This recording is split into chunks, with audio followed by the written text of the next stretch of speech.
वंदे मातरम। इस पुस्तक में आज हम पढ़ेंगे, मुझे देखते बाप दादा बोले बीज शक्तिशाली है, पुण्य आत्मा है। इस विषय पर ब्रह्मा कुमारी सरस्वती माता अपने अनुभव यहाँ प्रस्तुत कर रही है। तो चलिए आज हम इसे पढ़ते हैं। ब्रह्मा कुमारी सरस्वती माता, आपको इस ईश्वरीय ज्ञान में चलते 33 वर्ष हो गए। परिवार में आपने ही सबसे पहले ज्ञान प्राप्त किया। आपका पूरा परिवार इस आध्यात्मिक ज्ञान में चलता है। गृहस्थ में रहते हुए भी आपका जीवन ट्रस्टी जीवन है। आप, आपका पति, आपका बेटा और आपका भाई मधुबन महायज्ञ में सेवा करते हैं। आपकी 3 बेटियां ईश्वरीय सेवा में समर्पित होकर कर्नाटक और आंध्र प्रदेश में सेवा कर रही है। ईश्वरीय ज्ञान मार्ग में कई ऐसी माताएं हैं जिन्होंने ईश्वरीय ज्ञान योग से अपने पूरे परिवार और कुल का उद्धार किया है। उनके एक एक परिवार में 20-30 के लगभग सदस्य हैं। वे सब के सब ईश्वरीय विद्यार्थी हैं। अपने अपने घरों में ही गीता पाठशालाएं अथवा ब्रह्मा कुमारी सत्संग चलाते हैं। ऐसी अनेक माताओं में से एक माता अपना अनुभव यहाँ प्रस्तुत कर रही है, जिन्होंने 40 लौकिक सगे संबंधियों को ज्ञान में लाया है। नाम है ब्रह्मा कुमारी सरस्वती माता, हिंदूपुर, आंध्र प्रदेश। मैं छोटेपन से ही भक्ति करती थी। मुझे श्री राम और श्री कृष्ण से बहुत प्यार था। इनके जीवन चरित्र को कथा के रूप में, गीतों के रूप में सुनाती थी। गीता के श्लोकों को भी मैंने कंठस्थ किया था। रामकोटि लिखती थी, अर्थात राम के 1 करोड़ नाम लिखना।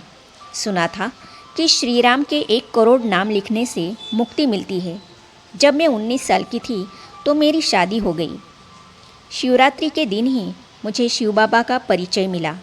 सन 1973 में हम गांव छोड़कर बेंगलोर के पास के एक शहर में आकर रहने लगे। हमारा अनाज का व्यापार था। मुझे 3 बेटियां और एक बेटा है। हमारे घर के सामने ही एक शिवालय था और मैं रोज़ वहां जाया करती थी।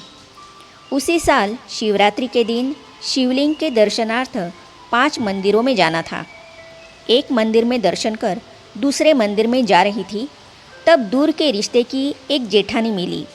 उसने कहा कि यहाँ ब्रह्मा कुमारी आश्रम है, चलो आज के दिन वहाँ जाकर आते हैं। 15 दिनों से वह वहाँ जा रही थी। इससे पहले सन 1972 में हमारे गांव के एक धर्मशाला में ब्रह्मा कुमारियों की चित्र प्रदर्शनी लगी थी। मैं अपने 4 बच्चों के साथ देखकर आई थी। ज्ञान अच्छा लगा, लेकिन कुछ दिनों के बाद हम गांव छोड़कर शहर आ गए। जेठानी के साथ आश्रम पर गई तो वहाँ की बहन ने मुझे ईश्वरीय ज्ञान का परिचय दिया। मैंने बहन जी को घर आने का निमंत्रण दिया। अगले दिन सुबह सुबह ही वे घर पर पहुँच गई। मैंने पूजा दी भी नहीं की थी। मेरी सारी पूजा विधि पूरी होने तक वे चुपचाप एकदम शांत होकर बैठी रही। उस दिन उन्होंने परमात्मा के बारे में सुनाया। जाते समय बोलकर गई कि आधे घंटे के लिए 1 सप्ताह तक आश्रम पर आइए, आपको पूरा ज्ञान सुनाएंगे। अगले दिन से ही हम सारे, मैं, मेरा पति और बच्चे आश्रम पर गए। 16 दिनों तक रोज़ जाते रहे। उसके बाद पिहर घर के किसी कार्यक्रम में जाना हुआ। मेरे लौकिक पिताजी और छोटे भाई को जब पता पड़ा कि यह ब्रह्मा कुमारियों के पास जाती है तो उन्होंने मुझे खूब डांटा कि वहाँ क्यों जा रही हो, वहाँ जाने से मुक्ति मिलती है क्या? मुक्ति तो भक्ति करने से ही मिलती है, तुम लोग वहाँ नहीं जाओ। पिताजी और भाई की बातों से मैं प्रभावित नहीं हुई और हम सब रोज़ क्लास में जाने लगे। वहाँ का वातावरण हमें बहुत अच्छा लगता था। ज्ञान सुनने से मन को आनंद मिलता था। अंदर एक तरह की उत्सुकता होती थी कि वहाँ जाना चाहिए, समझना चाहिए, अनुभव करना चाहिए। शुरू में उस शहर में ब्रह्मा कुमारियों के बारे में अच्छी भावना नहीं थी, क्योंकि उनकी मान्यता थी कि ये लोग घर बार छुड़ाते हैं, लहसुन प्याज खाना बंद करवाते हैं, सफ़ेद कपड़े पहनाते हैं। जो थोड़े लोग वहाँ जाते थे उनको भी जाने से रोकने का प्रयत्न किया जाता था। ज्ञान की कुछ बातें मेरे मन को भाती नहीं थी, जैसे कि श्री राम श्री कृष्ण परमात्मा नहीं है, निराकार शिव ही परमात्मा है, परमात्मा सर्वव्यापी नहीं है इत्यादि। बहनें समझाती थी कि कोई भी देहधारी परमात्मा नहीं है, क्योंकि हर एक देहधारी जन्म मरण के चक्र में आने वाला है, परंतु परमात्मा विदेही है, अशरीरी है, निराकार है। वह जन्म मरण से परे है।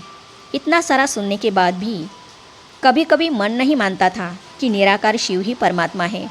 फिर भी आश्रम पर जाना नहीं छोड़ती थी, क्योंकि वे जो मुरली अर्थात ईश्वरीय महावाक्य सुनाती थी उसे सुनकर मुझे बहुत खुशी होती थी। मुरली सुनने के लिए ही मैं जाती थी। पवित्रता की बात पर ही एक छोटी सी परीक्षा आई। परमात्मा पर निश्चय होने में मेरे 6 महीने लग गए। अन्न शुद्धि के लिए हमें कोई कठिनाई नहीं हुई, क्योंकि बच्चे तो छोटे थे। जो खिलाती थी वो खा लेते थे। बाकी पति को कोई आपत्ति नहीं थी। शुरू में हमें आश्रम पर जाते देख मोहल्ले वाले उल्टा सुल्टा बोलने लगे और जाने के लिए मना करने लगे। तो पति ने कहा, तुम भले ही जाओ, मैं कुछ दिनों के बाद आऊँगा, तब तक लोग शांत हो जाएंगे। पति ने सेंटर जाना छोड़ दिया तो छोड़ ही दिया। ज्ञान में आने के 1 साल बाद मैंने पवित्रता की धारणा करनी शुरू की, क्योंकि इससे पहले बहनों ने हमें पवित्रता के बारे में बताया ही नहीं था। वे समझती थी कि अगर धारणा की बातें कह दी तो आने वाले थोड़े से लोग भी आना बंद कर देंगे। मुरली सुनते सुनते जब मुझे स्वयं समझ में आने लगा कि अन्न शुद्धि और पवित्रता के बिना ईश्वरीय ज्ञान की धारणा हो नहीं सकती, तब मैंने ब्रह्मचर्य की पालना करने का दृढ़ निश्चय किया। जब मुझे पवित्र रहने का विचार आया, तब तक पति ने ज्ञान में चलना बंद कर दिया था, तो उनसे कैसे कहूँ। इसीलिए शुरू में कोई न कोई बहाना बनाना आरंभ किया, जैसे कि आज तबीयत ठीक नहीं है, आज मूड नहीं है, आज उपवास का दिन है, आदि आदि। ऐसे बचते बचते 2 साल बिताए।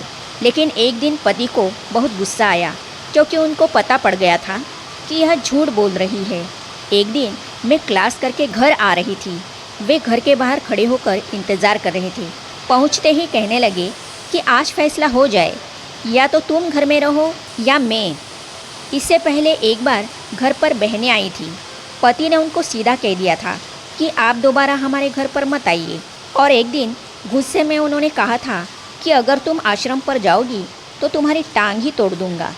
मैंने सोचा कि यह समस्या झगड़े से निवारण होने वाली नहीं है, आपस की सही समस्या ही ठीक होगी। उस दिन से मैंने सेंटर जाना बंद कर दिया। साल भर में एक बार भी मैंने क्लास में जाना नहीं छोड़ा था, और एकाएक बंद कर दिया तो क्लास में आने वालों को संकल्प आने लगे कि यह क्यों नहीं आ रही है। वे घर पर आकर पूछने लगे कि क्यों नहीं आ रही हो। मैंने कहा, मेरे पति ने ही सेंटर पर जाने के लिए कहा था, अभी वे ही मना कर रहे हैं, तो जब तक वे जाने के लिए नहीं कहेंगे तब तक नहीं आऊँगी। लगभग 8 दिन तक ऐसे चलता रहा। इस 8 दिनों में मैंने घर को पूरा तपस्या कुंड बना दिया। मैंने अपने आप को उस कुंड में तपा दिया। पति जब सामने आते थे तो उनको आत्मा की दृष्टि से देखती थी। जब वे सोए रहते थे तब उन पर प्रकाश डालती थी। जब वे दुकान पर जाते थे तो मैं कामकाज पूरा करके योग में बैठ जाती थी। कुछ दिनों के बाद वे सामान्य हो गए। अवसर पाकर मैंने उनसे कहा कि फलाने भाई बहनें घर पर आए थे और पूछ रहे थे कि सेंटर क्यों नहीं आती हो। यह सुनकर उन्होंने कहा, ठीक है, भले जाओ। मैंने कहा, मैं नहीं जाऊंगी। उन्होंने पूछा, क्यों? मैंने कहा, आपने मना किया तो मैंने छोड़ दिया। अब आप चाहते हैं तो आप खुद ही वहाँ ले जाओगे तो मैं जाऊंगी। उन्होंने मान लिया और खुद सेंटर पर ले गए। आगे माताजी को प्रश्न पूछा, आपके पति ने पवित्र रहने के लिए कैसे माना? तो इन अनुभव को हम पढ़ेंगे अगली कड़ी में। तो ये जानने और पढ़ने के लिए इस चैनल को सब्सक्राइब करने के साथ ही साइड में जो बेल आइकॉन है उसे भी क्लिक कीजिए, ताकि आने वाली सभी वीडियो और अब तक की सारी वीडियो आप तक पहुंचती रहेगी। ओम शांति।